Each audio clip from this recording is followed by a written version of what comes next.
हर खबर पर होगी आपकी पकड़। डाउनलोड कीजिए एबीपी लाइव ऐप।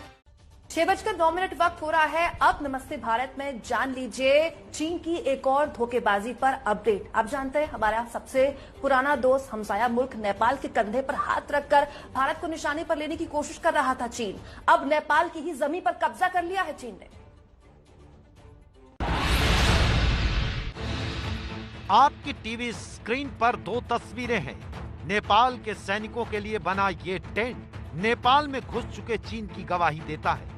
चीन ने नेपाल को टेंट बनाने के लिए चादर तो दी, पर बदले में नेपाल की जमीन पर कब्जा भी कर लिया। नेपाल के एफएम रेडियो पर भारत विरोधी गाने दिए तो बदले में नेपाल की जमीन हथिया ली। आप सोच रहे होंगे कि ये कैसे हुआ।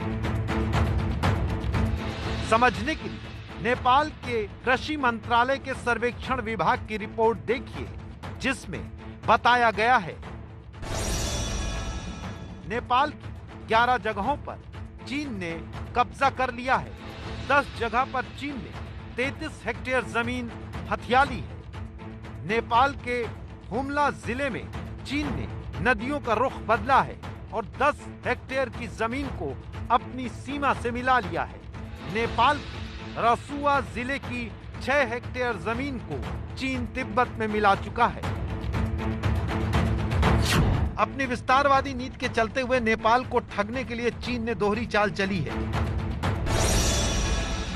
पहले नेपाल को भारत के खिलाफ भड़काया, नेपाल और भारत में सीमा विवाद करवाया, फिर नेपाल के सैनिकों को चीनी मोहर वाली टेंट की चादरें दी।